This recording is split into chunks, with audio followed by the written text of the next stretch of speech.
Howdy everyone! So today I thought I'd get a little personal and talk about some things. As you can tell by the title of this video, I've recently had some thyroid problems and decided I guess I would just share that with you so we can get a little more comfortable with each other. So my story starts back in October.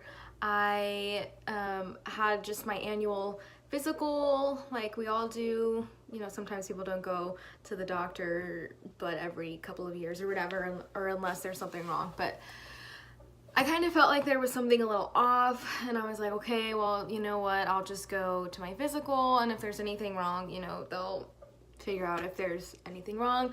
I didn't know, you know, like what specifically was going on. I just felt tired all the time, just off, you know, like, you know, when your body's off. And even if you're able to, you know, function relatively well, you just don't feel right.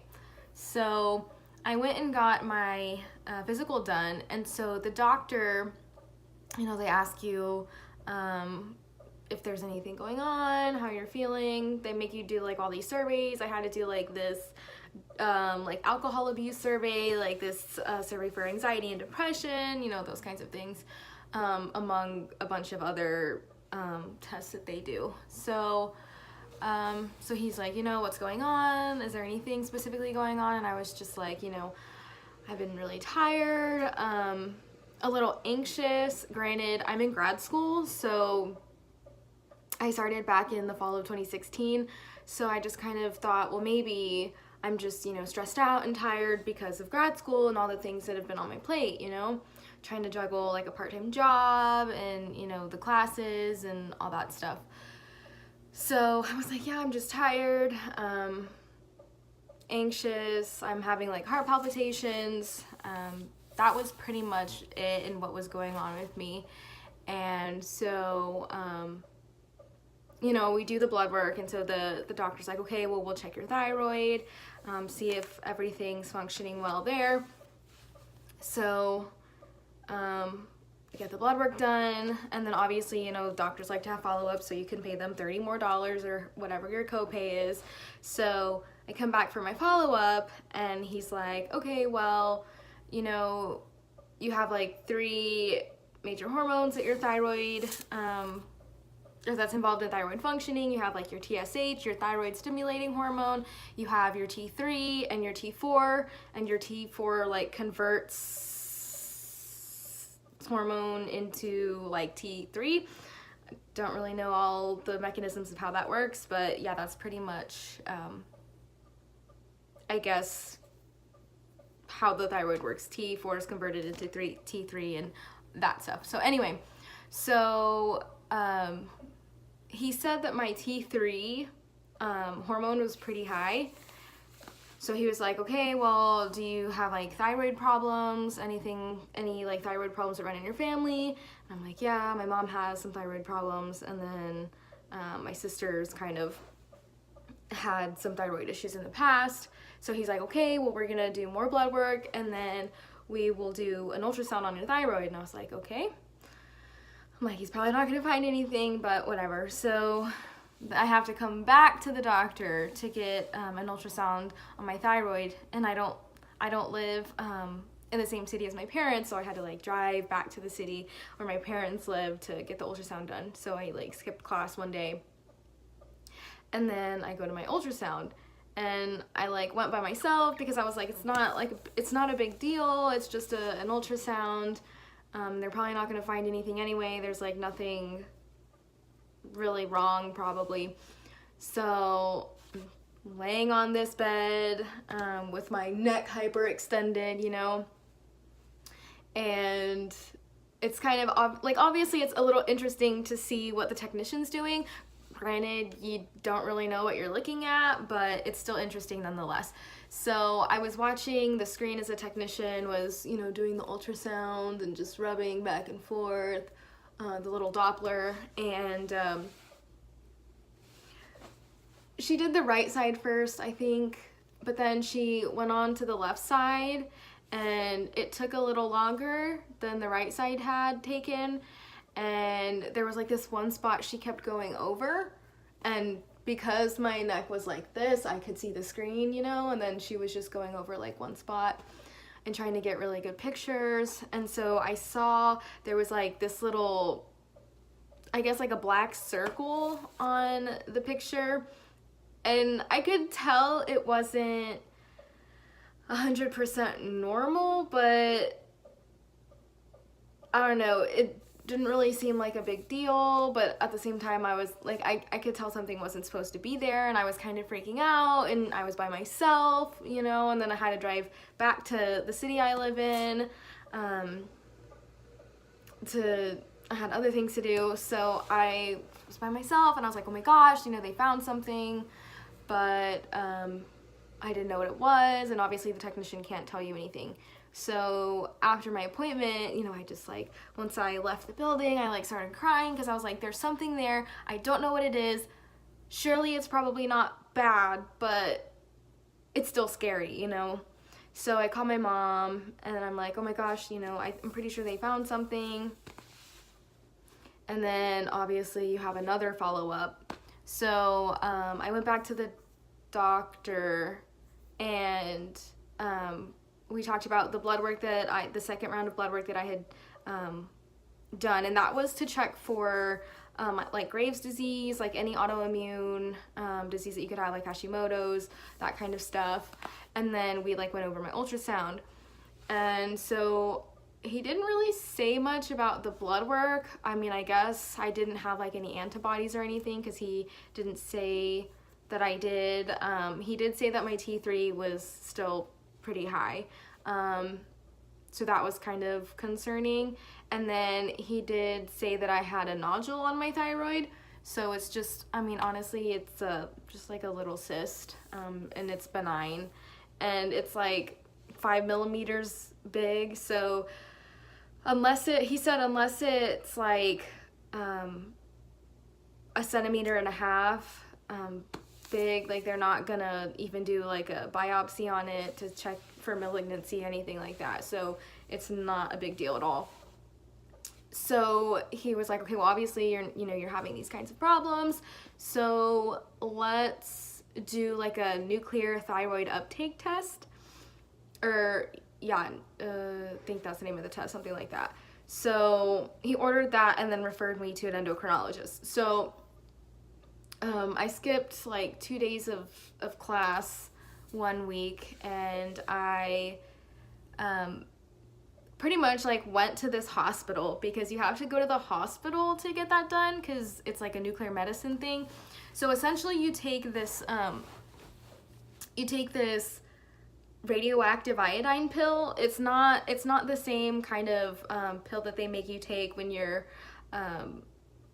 getting the iodine pill, like the radioactive iodine treatment. That's a different type of radioactive iodine, and so it's a lot less harmful for your thyroid. There's like minimal side effects. So I had to swallow that pill. It was like really weird because the lady who gave it to me, she like gave it to me in a little cup, and she was like, don't touch it, just swallow the pill, and here's like some water. So I swallowed the pill, everything was fine. I had to come back 4 hours later, so I got to go home. So I had to come back 4 hours later to get a scan of my thigh, like right above my knee, and then of my neck.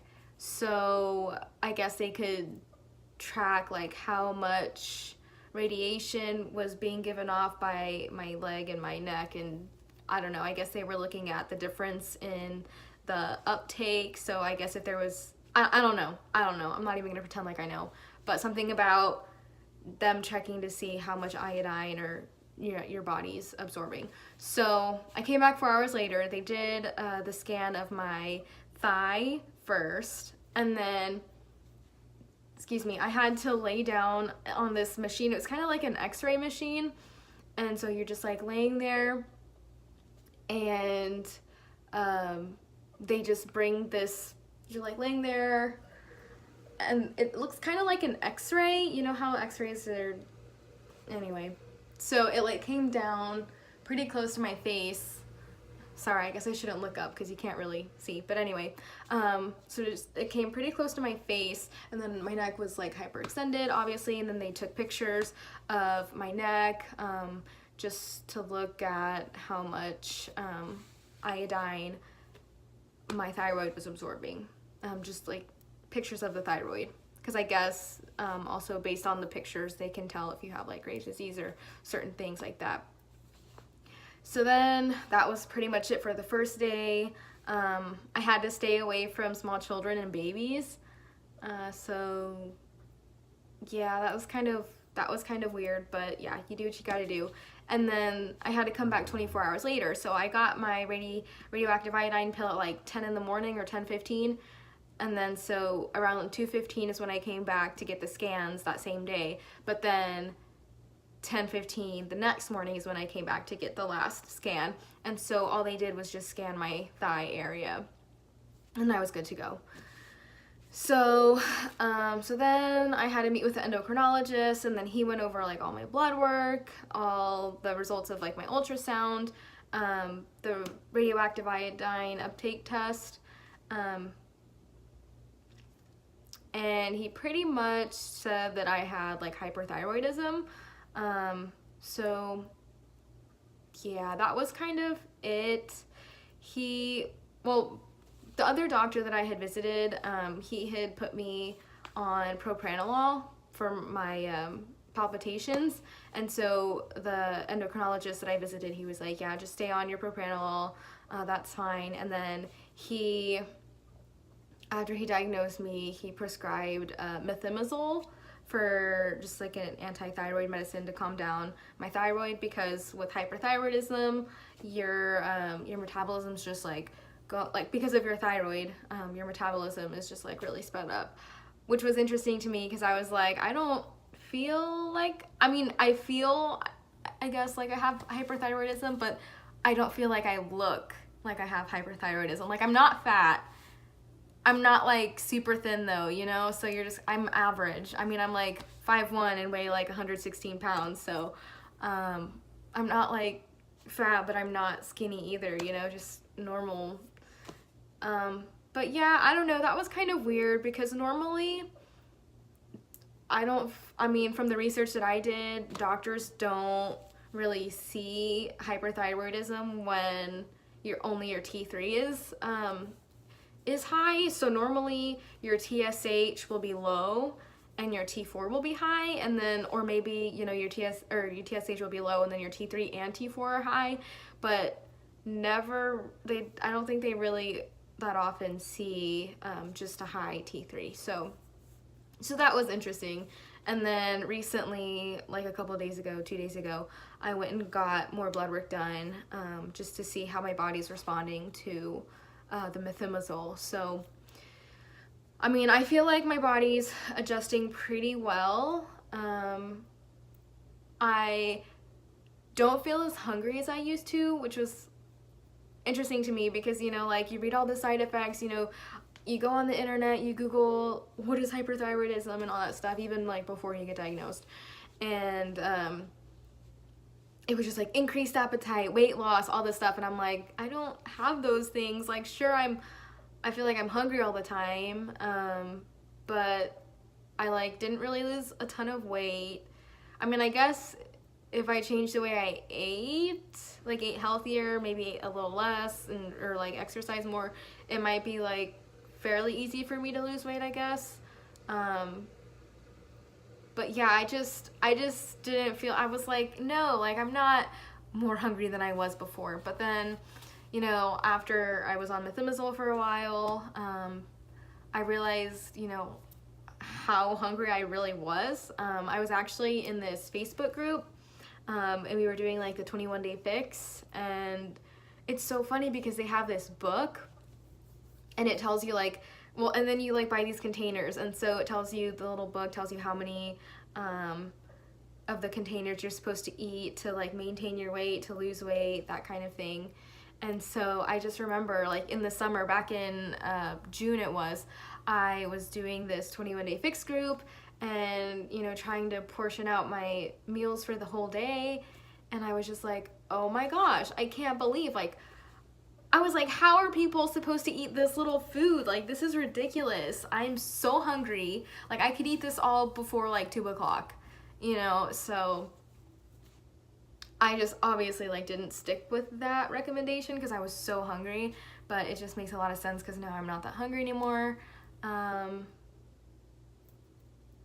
I don't really think there's much else that or many more symptoms. Like, yeah, I was anxious, but then I got put on propranolol, and since I've been on propranolol and I guess even methimazole, my anxiety's gone down, and I'm less reactive, less, you know, responsive to those anxiety cues, which is nice, especially in grad school.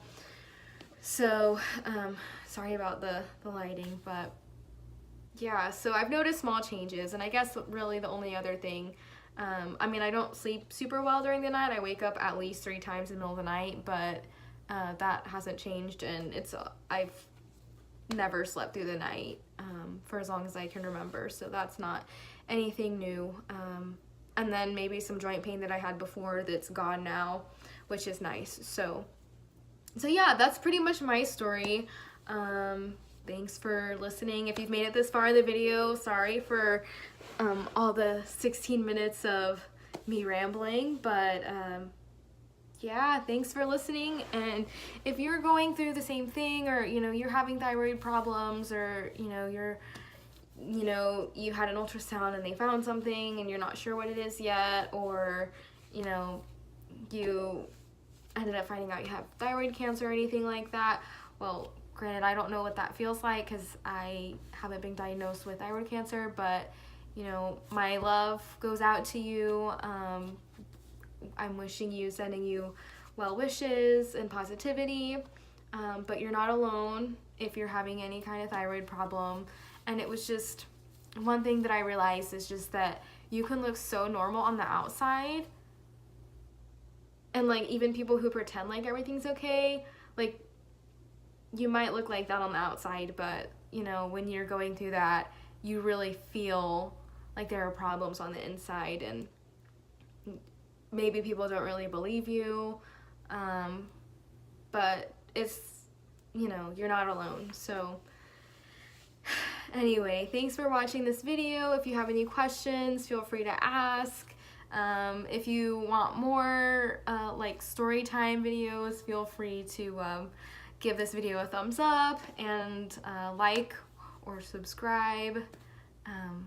So yeah, all right, well, I'll see you next time, hopefully with another story time, or maybe some more Bath & Body Works collection or something like that. But anyway, see you next time.